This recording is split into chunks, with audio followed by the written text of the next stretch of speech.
আসসালামু আলাইকুম। আমরা সবাই মোটামুটি ঝালমুড়ি পছন্দ করি, আর আমি মাঝে মধ্যে মিষ্টি মুড়ি বানিয়ে থাকি। এই মুড়িটা খেতে কিন্তু বেশ ভালো লাগে।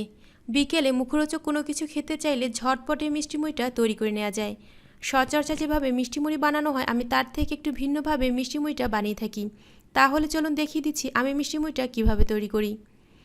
মূল রেসিপিতে যাওয়ার আগে চ্যানেলটি সাবস্ক্রাইব করে পাশে আসা বেল আইকনটি প্রেস করে দিন। এতে করে আমি কোনো নতুন ভিডিও আপলোড করলেই সেটা সবার প্রথমে চলে যাবে আপনার মোবাইলে। মিষ্টি মুড়ি তৈরি করার জন্য এখানে আমি 2 কাপের মতো মুড়ি নিয়ে নিচ্ছি। আপনারা আপনাদের প্রয়োজন অনুযায়ী মুড়িটা ব্যবহার করতে পারেন। 2 কাপ মুড়ির জন্য এখানে আমি 1/3 কাপের মতো চিনি নিয়েছি, আর 1/3 কাপের মতো নিয়েছি পেঁয়াজ। পেঁয়াজগুলোকে এরকম লম্বা পাতলা করে কেটে নিয়েছি। চুলায় ছোট একটা কড়াইয়ের মাঝে পেঁয়াজ কুচিটা দিয়ে দিয়েছি। এবার একটা চামচের সাহায্যে পেঁয়াজগুলোকে একটু ছাড়িয়ে নিচ্ছি। আপনারা অবশ্যই খেয়াল করেছেন আমি এর মাঝে এখনও কোনো তেল যোগ করিনি। এই পেঁয়াজটা দিয়ে আজকে বেরেস্তা তৈরি হবে। আর পেঁয়াজ বেরেস্তা তৈরি করার সময় শুকনো কড়াইয়ের মাঝে পেঁয়াজটা কিছুক্ষণ ভেজে নিলে এক্সট্রা পানিটা শুকিয়ে যায়। এতে করে তেল দেওয়ার পরে তেলটা আর ছিটকে পড়ে না। আর সেই পেঁয়াজ বেরেস্তাটা হতেও কিন্তু সময় কম লাগে। আমি পেঁয়াজ বেরেস্তা তৈরি করার সময় এভাবে করে থাকি।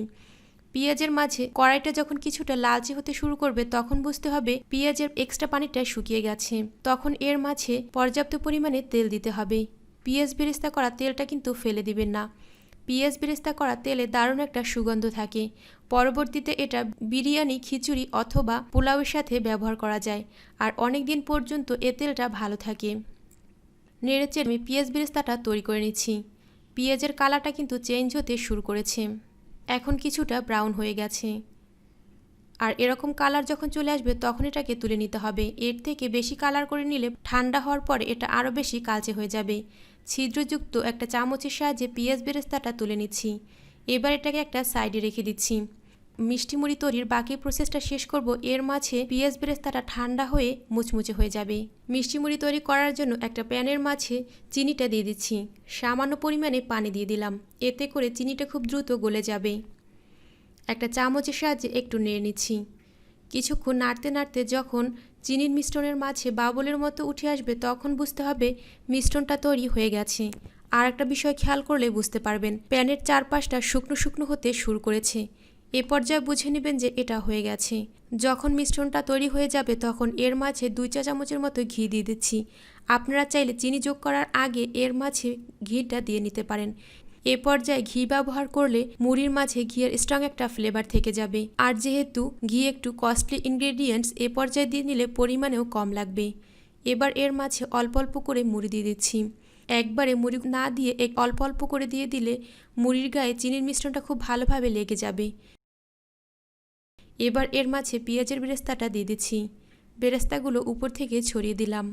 এবার চামচের সাহায্যে আবারও খুব ভালোভাবে নেড়ে নিতে হবে। একটু খেয়াল করে দেখবেন যতক্ষণ পর্যন্ত কড়াইয়ের মাঝে চিনির মিশ্রণটা লিকুইড অবস্থায় থাকবে ততক্ষণ এটাকে নেড়ে নিতে হবে। যখন এটা শুকিয়ে আসতে শুরু করবে তখন চুলার আঁচটা বন্ধ করে দিলাম, না হয় মুড়িটা পুড়ে যেতে পারে। এবার আবারও কিছুক্ষণের জন্য নেড়ে নিচ্ছি। চুলাতেও কিন্তু এখনও কিছুটা তাপ আছে, আর কড়াইটাও গরম আছে। এই গরমের মাঝে মুড়িগুলোকে নেড়ে নিতে হবে। মুড়ি কিছুটা ঠান্ডা হতে শুরু করবে তখন এটাকে পরিবেশন করা যাবে। আজকের রেসিপিটা যদি ভালো লাগে তাহলে অবশ্যই কিন্তু বাসায় একদিন তৈরি করবেন, আর কমেন্ট সেকশনে জানিয়ে দিবেন এটা খেতে কেমন হয়েছিল। আর একটা লাইক দিয়ে উৎসাহিত করবেন যাতে করে নতুন নতুন ভিডিও তৈরি করতে পারি। আপনাদের প্রিয়জনদের সাথে রেসিপিটা শেয়ার করতে পারেন। আর প্লিজ আমার চ্যানেলটি সাবস্ক্রাইব করবেন। আজকের ভিডিওটা দেখার জন্য সবাইকে অসংখ্য ধন্যবাদ। আমার চ্যানেলে আরও অনেক মজার মজার রেসিপি দেয়া আছে, আপনারা চাইলে রেসিপিগুলো দেখে নিতে পারবেন।